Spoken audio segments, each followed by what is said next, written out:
Dominique Grange, elle fait partie de ces gens qui sont venus s'établir en usine, qui ont milité avec vous, et puis qui ont regagné leur pays.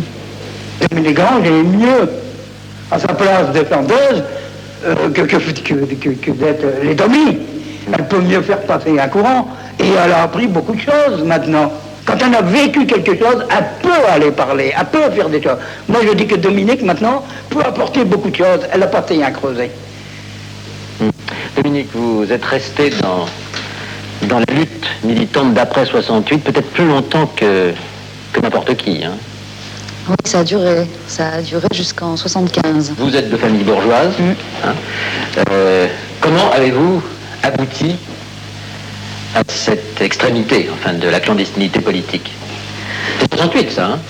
Oui, c'est 68. Vous avez fait basculer. Oui, absolument. Mais bon, il faut quand même remettre un petit peu les choses en place en disant que la clandestinité en France, à l'époque, ne voulait pas dire le terrorisme. C'est-à-dire que, bon, je pense que les Mao se sont arrêtés à la frange, au bord d'un précipice dangereux qui était ce qu'on appelait la brigadisation, c'est-à-dire qu'ils ne sont pas devenus des terroristes à l'italienne, pour être plus précis, ne sont pas passés à l'assassinat politique.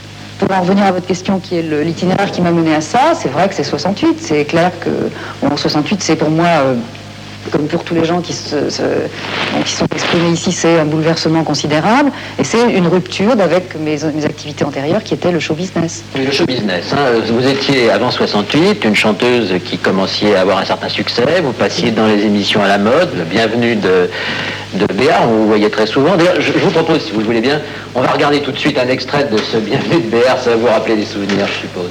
Quand tu reviendras, c'est d'accord, un jour on ira sur le port, à la queue leu sur le quai.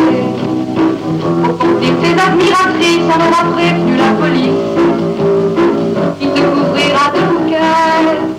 Pas d'urge, ce jour-là fait bien attention. Ils seront là, donc ils vont déguisés en touristes, en fréquence en journalistes. Il y aura des moutons photographes, des agneaux chasseurs photographes. Ils seront prêts à t'étrangler, à t'étouffer sous leur baiser.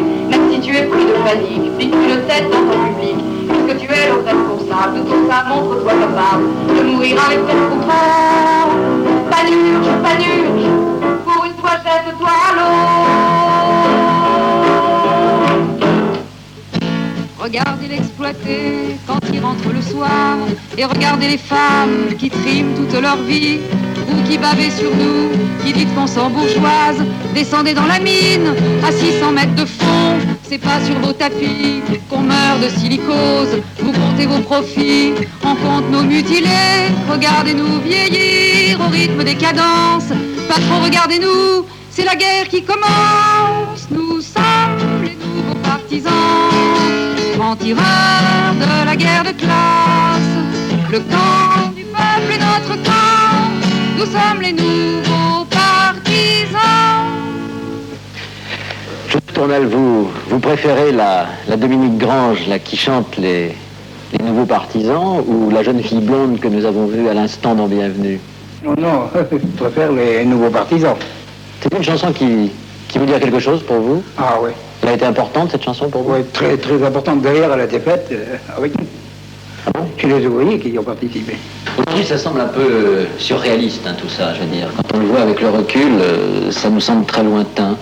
Et pour vous, quand vous l'écoutiez à l'instant, Joseph, j'ai vu que vous étiez assez ému. Ben, ça existe encore.